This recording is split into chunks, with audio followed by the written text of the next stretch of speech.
야고보서 5장 13절에서 18절 말씀까지 제가 봉독해 드리겠습니다. 너희 중에 고난 당하는 자가 있느냐? 그는 기도할 것이요. 즐거워하는 자가 있느냐?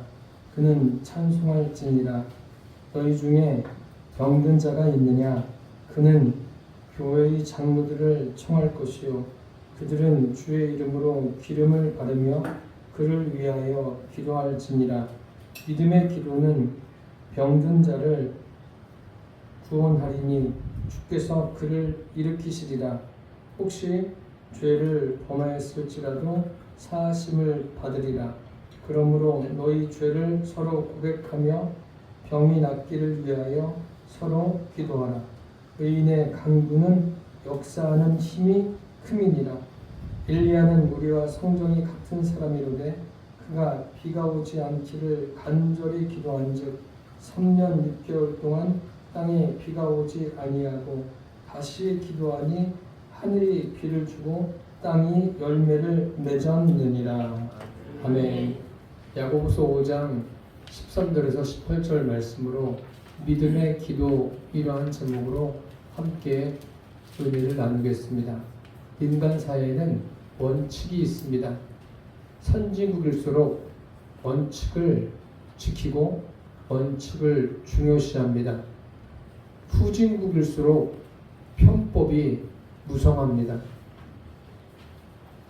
즉 작금의 이 세상을 보면은 원칙을 중요시 여기는 것보다 편법을 사용하는 것이 점점 늘어가고 있는 것을 볼 수가 있습니다. 그래서 선진국도 선진국이 아니라 후진국처럼 보여지는 그러한 시대가 되었습니다. 우리의 믿음도 마찬가지입니다. 믿음에도 원칙이 있습니다. 우리가 주님 앞에 기도하는 것도 원칙이 있습니다. 오늘은 야고보서의 말씀을 가지고 기도의 원칙이 도대체 무엇인가를 여러분들에게 말씀드리려고 합니다. 첫째로 모든 것이 하나님으로 된다는 것입니다. 지난 시간에 설교 제목이 뭐였죠? 모든 것이 하나님의 은혜입니다. 맞습니다. 모든 것이 하나님의 은혜예요. 사람들은 자기에게 좋은 일만 일어나면 그것을 은혜로 여기고 조금 어려운 일이나 괴로운 일이 일어나면 그것을 하나님의 은혜로 여기지 않습니다. 그렇지만 그렇지 않아요. 모든 게 여러분들이 각자 인생에서 겪는 게 있지 않습니까? 그 겪는 모든 것이 하나님의 은혜입니다. 그뿐만 아니라 모든 것이 하나님으로 되는 거예요. 구약과 신약을 읽어보십시오. 기도하는 내용들이 참 많이 있습니다. 그런데 구약과 신약의 차이점이 무엇인지를 아십니까? 구약의 기도하는 내용들을 보면은 물론 구약에서도 대상은 하나님이세요. 믿음의 기도라고 했죠. 믿음이란 것이 무엇입니까? 믿음이란 것은 하나님의 실존하심을 믿는 거예요. 하나님이 살아계심을 믿는 거예요. 살아계신 하나님이 내 안에 성령으로 계신 것을 믿는 겁니다. 그 성령님이 나의 일상에서 나와 동행하심을 믿는 거예요. 이 믿음을 가지고 주님 앞에 기도하는 거죠. 신약시대와 구약시대하고는 차이가 있죠. 신약시대는 성령님이 내주하는 시대예요. 구약시대에는 성령님이 역사하시지만 내주하지는 않으십니다. 구약시대에도 그 많은 분들이 주님 앞에 기도를 했죠. 그런데 구약 성경이라는 것은 구약 성경 그 자체가 목적이 아니에요. 구약 성경은 그 신약을 위한 준비입니다. 구약을 쭉 읽어보면 주님이 오실 것을 예비하죠. 결국은 신약을 준비하는 거예요. 그게 구약이라는 겁니다. 그래서 구약에 있어서 기도의 대상도 하나님은 맞습니다. 많은 그 믿음의 선진들이 하나님을 향해서 기도했어요. 그 모세 이후에 보면은 하나님이 그들에게 성막을 만들게 하시고 또 성전을 짓게 하셔서 그곳에서 하나님께 예배하게 하지 않습니까? 결국 그 구약 시대를 산 사람들은 성전에서 기도하는 거예요. 하나님이 계신 것을 믿긴 하죠. 믿는데 성전이 그들이 기도하는 곳이에요. 지금은 우리가 꼭 교회에 모여서만 기도하지 않잖아요.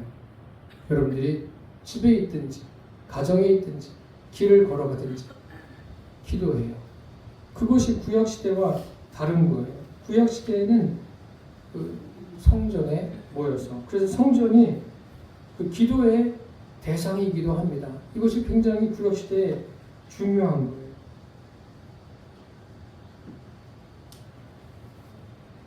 이것이 신약과의 차이점이죠.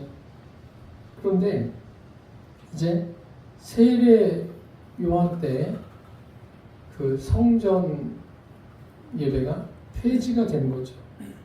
그 가시적인 성전을 폐지한 사람이 세례 요한이에요. 세례 요한은 주님이 오실 길을 예비한 사람이에요. 그래서 세례 요한까지 의미하는 것이 무엇인가 하면 육체를 부인하는 것을 나타내주고 있습니다. 그 다음이 이제 신약적인 기도죠. 신약에서도 주님이 기도를 가르쳐 주셨죠. 그것이 무엇입니까? 주님이 가르쳐 주신 기도문, 주기도문 아닙니까? 주기도문을 제대로 아시면 우리가 주님 앞에 무엇을 기도해야 되고 어떻게 기도해야 되는지를 명확하게 알 수가 있습니다. 그 기도 자체가 하나님을 위한 기도예요. 왜 그렇습니까? 하나님이 우리의 기도를 들으시고 하나님이 모든 것의 원인이 되시기 때문에 그렇습니다. 온 우주 만물을 창조하신 분이 하나님이시고 그것을 다스리시는 분이 하나님이세요. 그러니까 이 땅이 있게 된 원인이 뭐예요? 하나님이세요. 우리가 그 기도할 때도 하나님이 모든 것의 원인이 된다는 것을 아시고 기도하시기를 바랍니다. 그러니까 기도의 대상도 하나님입니다. 기도의 과정도 하나님이고 기도의 응답도 하나님이세요. 하나님이시면 충분한 거예요. 그런데 우리가 육신을 입고 있기 때문에 그 육신적인 어떤 결과물들, 그것을 주님 앞에 구하지 않습니까? 그것은 육신을 입고 있기 때문에 그런 거예요. 그러면 그 모든 결과물들의 과정까지도 누가 주관하시는 거예요? 하나님이 주관하시는 거예요. 하나님이 원인이세요. 그래서 하나님만 계시면 충분한 거예요. 신약 성경에 주님이 가르쳐 주신 기도를 보면은 하늘에 계신 우리 아버지여 이름이 거룩히 여김을 받으시오며 나라에 임하시옵고 그런 내용들이 있지 않습니까? 여기 하늘에 계신 우리 아버지께 기도하는 거예요. 하늘에 계신 우리 아버지는 실제로 존재합니다. 누가복음에 보면 기도에 관한 그 내용 중에 그 불의한 재판관에 관한 이야기가 나오지 않습니까? 불의한 재판관에게 과부가 자꾸 계속 가서 조르지 않습니까? 왜 불의한 재판관에게 그 과부가 가서 조를까요? 재판관은 실제로 존재하는 거예요. 실제니까 가서 그에게 계속 가는 거예요. 왜 그런 내용들이 성경에 기록되어 있을까요? 하나님도 실체이시고 실제라는 거예요. 이것부터 분명하게 해두고 주님께 기도하시기를 바랍니다. 그런데 하나님은 불의한 재판관이 아니시죠. 하늘에 계신 우리 아버지가 되십니다. 그분께 우리가 기도하는 거예요. 그리고 나라가 임하옵시며 라고 되어 있습니다. 이게 무슨 말이냐면 하나님의 나라가 우리에게 임한다는 거예요. 그게 거듭나는 거잖아요. 그러면은 거듭나는 거다라고 말씀하지 않고 왜 하나님의 나라가 임한다고 말씀하실까요? 하나님의 나라가 임하는 것은 하나님의 통치가 임하는 거예요. 그 하나님의 나라가 임한다는 것은 거듭남과 함께 하나님의 통치가 내 안에 이루어진다는 거예요. 그래서 주님께서 가르쳐 주신 기도문을 하면서 아, 나는 거듭났고 하나님의 통치 가운데 내가 살아가고 있구나. 그런 것들을 우리가 생각하는 겁니다. 그리고 시험에 들게 하지 마옵시고 그런 말씀 있지 않습니까? 참 교회에도 이 시험에 드는 것 때문에 굉장히 많은 문제가 되고 있습니다. 그런데 이것도 제가 몇 차례 말씀드렸지만 왜 시험에 드냐면 두 가지예요. 믿음이 없든지 하나님을 믿지 않아서 시험에 드는 경우도 있고 또 하나님을 잘못 믿어서 시험에 드는 경우가 있습니다. 하나님을 제대로 믿으면 절대로 시험에 들지 않습니다. 시험에 들게 하지 마옵시고 이 말이 무슨 뜻이냐면 이 말씀이 육체의 소욕을 따라 살지 않고 성령의 소욕을 따라 살게 해주십시오. 그런 의미예요. 그리스도인의 삶은 육체의 소욕을 이루기 위한 삶이 아니라 성령의 소욕, 성령을 따라가는 삶이 그리스도인의 삶입니다. 그러니까 우리가 기도할 때 하나님께 구하잖아요. 자꾸 인본적인 것에 치우쳐서 구할 수가 있어요. 여타의 종교들에서 거기서 구하는 게 뭐예요? 다 그런 거 아니에요? 잘 먹고 잘 사는 거, 이 땅에서 잘 되는 거, 그런 거 구하는 거 아니에요? 그러니까 그 학생들 수능 때가 되면은 뭐예요? 불교에서도 뭐 하지 않습니까? 뭐 기도회 같은 거 하지 않습니까? 그런데 누가복음에 보시면요, 누가복음 11장에 보시면 예수님께서 기도를 가르쳐 주세요. 그러면서 구하고 찾고 두드리라 그런 말씀을 하신 다음에 끝으로 무슨 말씀을 하시냐면 구하는 자에게 성령을 주시지 않겠느냐 그 말씀을 하십니다. 성령이 내 안에 들어오시는 거 이거면은 충분한 거예요.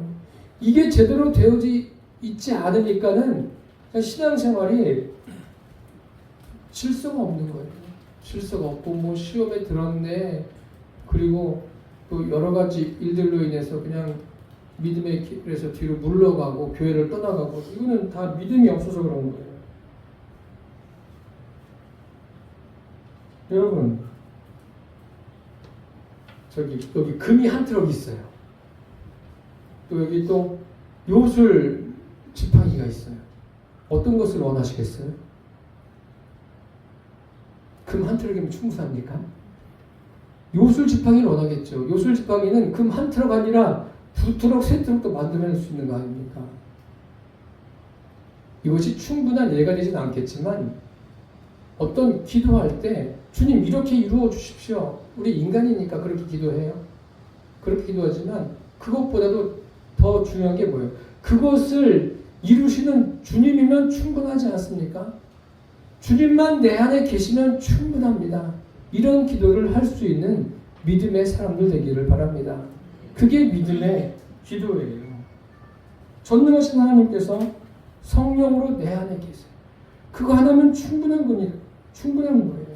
그것은 구약의 기도가 아니죠. 신약의 기도죠. 주님만 내 안에 계시면 그것이 충분한 거예요. 그것이 신분적인 거예요. 왜 그렇습니까? 모든 것의 원인은 주님이십니다. 이것에 대해서 정확하게 내 안에 정의가 되어 있으면 신앙생활을 하면서 흔들릴 이유가 없어요. 저와 여러분의 믿음이 이렇게 되기를 바랍니다. 그런 면에서 욥을 보십시오. 욥이 그 여러 가지 고난이 왔을 때 뭐라고 말합니까? 주신 자도 여호와시요 취하신 자도 여호와시다. 그러면서 여호와께서 찬송을 받으실지어다 하지 않습니까? 이것도 언제의 고백입니까? 그가 주님에 대해서 귀로만 듣고도 그러한 믿음을 가지고 있습니다. 참 대단한 믿음 아닙니까? 우리의 믿음이 모든 것의 원인은 주님이십니다. 이것을 알고 주님을 섬기게 되기를 축복합니다. 이것이 원인도 주님이시고 과정도 주님이시고 목적도 주님이시고 결과도 주님이시고 이것이 믿음이고 이것을 알고 기도하는 것이 믿음의 기도라는 것을 아시기를 바랍니다. 둘째로 구원에 이르도록 하라는 것입니다. 믿음의 기도라는 것은 구원에 이르도록 하라. 오늘 13절을 말씀해 보십시오. 너희 중에 고난당하는 자가 있느냐? 어떻게 하라고 했어요? 그는 기도하라고 합니다. 너희 중에 고난당하는 자가 있느냐? 그는 기도할 것이요. 고난당하면 회개하라. 그렇게 이야기하는 분들도 있습니다. 그리고 회개하고 고난당할 때 인내하고 견디고 노력하면 된다. 그렇게 말하는 분들도 있습니다. 또 이렇게 말하는 분들도 있어요. 고난당할 때 나누어라. 나누면 고난이 줄어든다. 기쁨을 나누면 배가 된다. 이런 말도 있지 않습니까? 그게 들을 때는 그럴듯해 보이는데 그렇지 않습니다.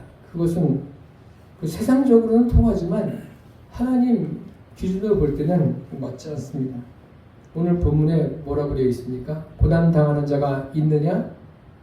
나누어라, 베풀어라, 참고 견뎌라 그럽니까? 뭐라고 말씀하십니까? 그는 기도할 것이요. 기도하는 게 뭐예요?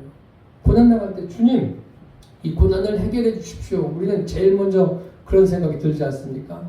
사람이니까 그런 거예요. 당연한 거죠. 어려운 일이 있는데 그 어려운 일 앞에서 주님 이런 어려운 일을 겪습니다. 해결해 주십시오. 이렇게 기도하지 않습니까? 우린 사람이라서 그래요. 그런데 주님이 원하시는 것은 뭐예요? 고난당하는 자가 있느냐? 그는 기도할 것이요. 이 기도하라는 게 뭐예요? 기도하라는 게 뭐냐면 고난당하는 자가 있느냐? 하나님의 뜻이 무엇인가를 생각하라. 그 말씀이에요. 오늘 본문은. 고난당할 때 하나님의 뜻이 무엇인가를 생각하라는 거예요. 이게 원칙이에요. 왜 하나님께서 나에게 이 일을 겪게 하실까? 그것을 생각하는 거예요.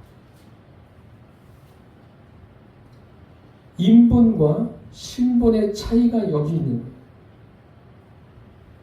인본이라는 것은 고난당할 때 주님 제발 이 고난 좀 없애주십시오. 이것만 없어도 살 것 같아. 신본은 뭐예요? 하나님께서 왜 이것을 겪게 하실까? 이런 생각은 좀 해보셔야 돼요. 우리가 죽게 되었어요? 그럼 당연히 사람이니까 뭐라고 그래요? 하나님 살려주세요. 이렇게 나오지 않습니까? 그게 인본이에요. 그게 사람으로서 충분히 그렇게 할 수 있는 거예요. 그런데 하나님은 무엇을 원하신다고요? 살려주세요가 아니라 죽게 되었을 때 내가 왜 이런 지경에 이르게 되었을까? 하나님께서 왜 나를 이런 지경에 이르도록 하셨을까? 생각해 보라는 거예요. 죽게 돼서 가망이 없으면 주님 저를 데려가십시오 그냥. 이렇게 구하십시오. 그런데 한 가지 기억해야 될 게 있어요. 주님 저를 데려가시는데 조건이 있습니다. 그 조건이 뭐예요?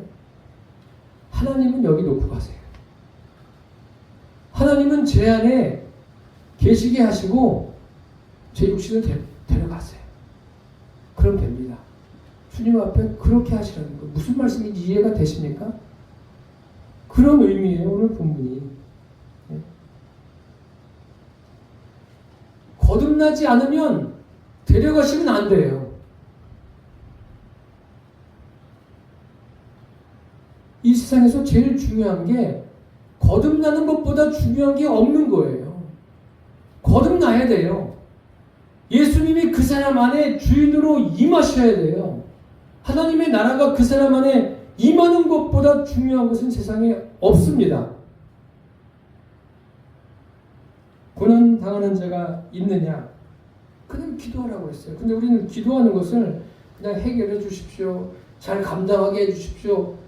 주님, 이런 기도밖에 안 하지 않습니까? 그게 아니라 살려주는 것보다, 육신을 살려주는 것보다 더 중요한 것은 내 안에 주님이 계시는 거예요. 주님 내 안에 임하여 주옵소서. 이것이 제일 중요한 거예요. 내 안에 주님 임하시지 않으면은 그것보다 불쌍한 인생, 불행한 인생은 없습니다. 그거 하나면 충분한 거예요. 고난의 원인은 하나님이에요. 왜 하나님이 나한테 이런 고난을 겪게 하실까? 여러분들도 각자가 겪는 고난이 있지 않습니까? 이 세상에 발붙이고 사는 사람 중에 고난이 없는 사람이 어디 있어요? 겉으로는 멀쩡해 보여서 괜찮은 줄 아세요? 다들 고난이 있습니다. 그러면 하나님께 기도한다는 게 뭐예요? 하나님, 왜 저에게 이런 고난을 주십니까? 물으세요. 하나님께서 왜 고난을 주실까요? 육적인 소욕을 영적인 소욕으로 바꾸시려고 주시는 거예요. 그냥 먹고 살만하고 편안하니까 됐다. 되긴 뭐가 돼요. 여러분, 그거 먹고 사는 것도 별로 중요하지 않습니다. 제일 중요한 것은 내 심령 안에 주님이 주인으로 계시느냐 계시지 않느냐, 이것이 제일 중요한 거예요. 이것이 돼야 돼요. 그러니까 아브라함 같은 경우에 창세기에 보면은 어떻습니까? 이삭을 드려요. 이게 가능하다고 생각하십니까? 하나님이 이삭을 바쳐라. 그 시험에 들 일이죠. 왜 하나님은 나에게 이러한 고민거리를 주시나? 이렇게 되는 건 아닙니까? 그런데 아브라함이 육체의 소욕을 따랐으면 이삭을 안 드립니다. 그런데 육체의 소욕을 따르는 것이 아니라 뭐예요? 성령의 소욕, 하나님을 따르니까 이삭을 드리게 되는 거예요. 고난의 원인은 하나님이세요. 그러면 답도 하나님이 주시는 거 아닙니까? 나에게 고난을 주시는 것은 뭐예요? 너를 부인하라는 거예요. 나를 부인하게 하기 위해서 고난을 주시는 거예요. 그럼 나를 부인하면 돼요. 주님, 제가 죽겠습니다. 바울이 그런 거 아닙니까? 내가 그리스도와 함께 십자가에 못 박혔나니 그런즉 이제는 내가 산 것이 아니요 오직 내 안에 그리스도께서 사신 것이라. 이제 내가 육체 가운데 사는 것은 나를 사랑하사 나를 위하여 자기 몸을 버리신 하나님의 아들을 믿는 믿음 안에서 사는 것이라. 바울의 고백이 아니라 우리들의 고백되기를 바랍니다. 시편 기자도 그러지 않습니까? 고난 당한 것이 내게 유익이라. 이로 인하여 내가 주의 율례를 배우게 되었나이다. 고난이 어떻게 유익이라고 고백할 수 있습니까? 이렇게 고백할 수 있는 것은 뭐예요? 주님을 따르기 때문에 이렇게 고백하는 거예요. 고난이 주님이 주셨구나. 주님이 원인이시구나. 그러면은 해결도 누가 하셔요? 주님이 하시는 거예요. 그러니까 바울은 환난 중에도 즐거워한다라고 말하는 거예요. 환난 중에 열불내지 마세요. 더 열나요. 더 힘들어요. 환난이 오면 생각하세요. 주님이 나에게 주셨구나. 주님이 원인이시구나. 그럼 해결도 주님께 있는 거예요. 이것을 알고 살라는 거예요. 고난을 즐기십시오.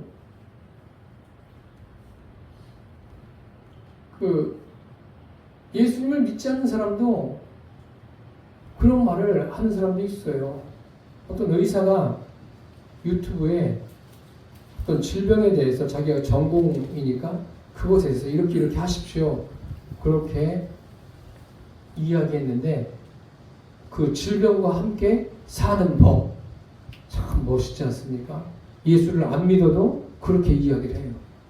그런데 예수 믿는 저와 여러분이 고난 앞에서 스트레스 받고 고난 앞에서 어쩔 줄 몰라하고 시험에 들고 그러면 되겠습니까?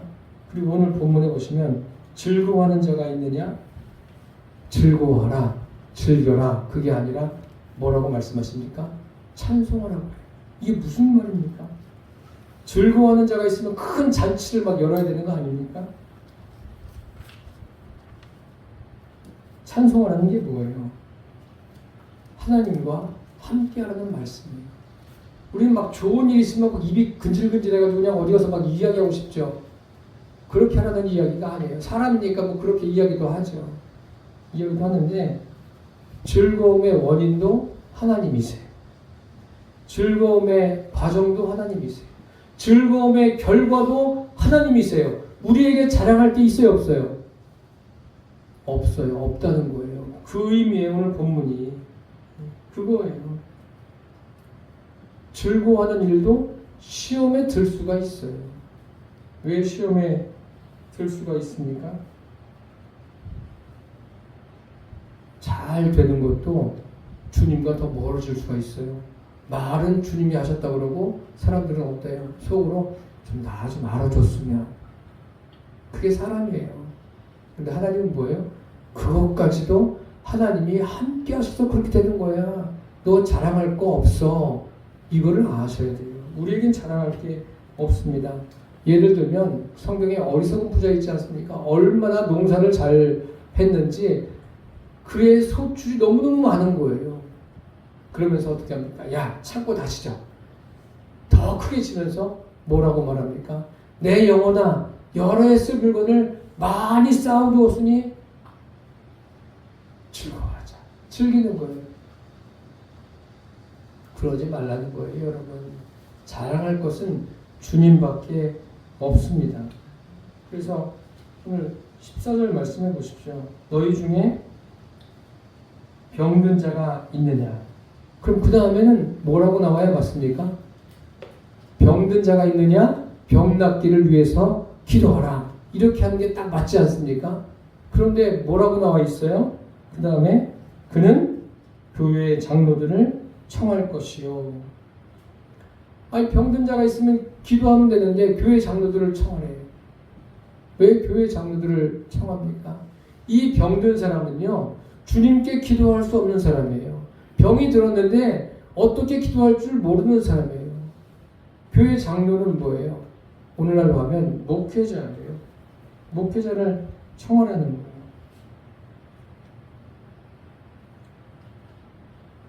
그 병 낫기를 위해서 기도하는 게 아니라 목회자를 청해서 제일 먼저 할 게 뭐예요? 복음을 듣고 예수님을 영접하는 거예요. 우리가 다 확인해 봐야 돼요. 내 안에 내가 진심으로 예수님을 주님으로 모시고 있는가? 이것이 제일 중요한 거예요. 여기 14절에 병든 자로 표현된 사람은 구원받지 못한 사람이에요. 교회를 다녀도 구원받지 못한 사람이 있다는 거예요. 그래서 제일 중요한 것은 목회자를 청해서 복음을 듣고 예수님을 영접하는 것.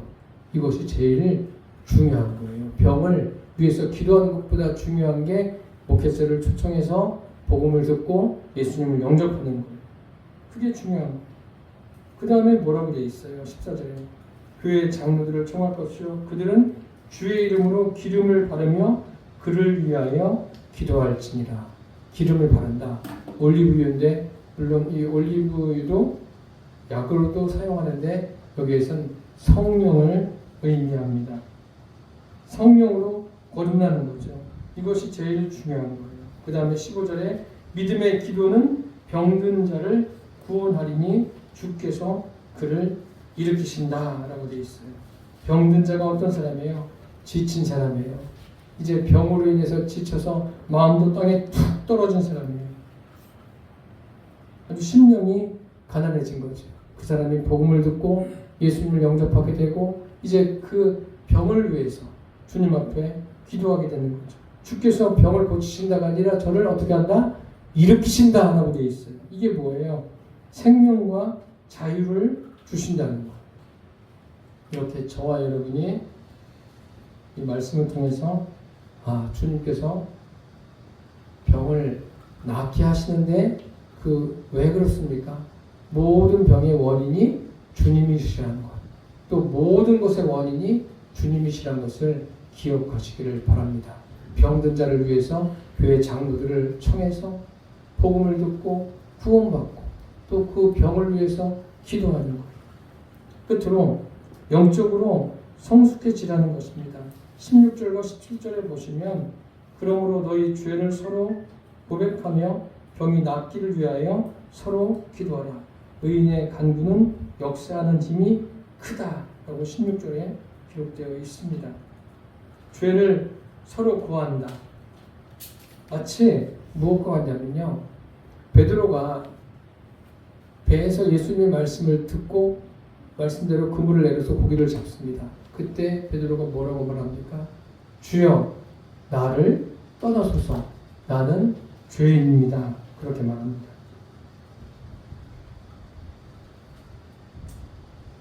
여기 병 낫기를 위해서 기도하라는 것은 원문에는 없습니다.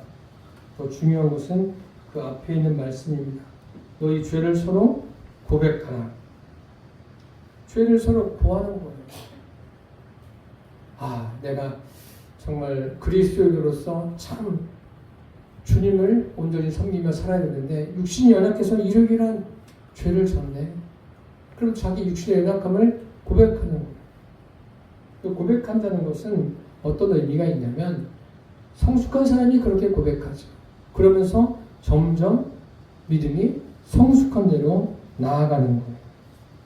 그러면서 엘리야를 예로 들지 않습니까? 엘리야는 우리와 성정이 같은 사람이로되 그가 비가 오지 않기를 간절히 기도한즉 3년 6개월 동안 땅에 비가 오지 아니하고 다시 기도하니 하늘이 비를 주고 땅이 열매를 맺었느니라.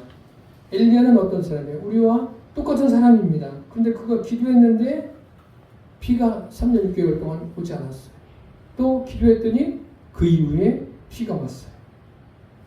엘리야에게 능력이 있는 것이 아니라 이것이 뭐예요? 성령의 능력이라는 말씀이에요. 그래서 야고보서의 결론은, 우리가 지금 결론 부분을 제가 말씀드리고 있는데, 결론은 거듭나서 성령으로 거듭나서 성령으로 살라는 거예요.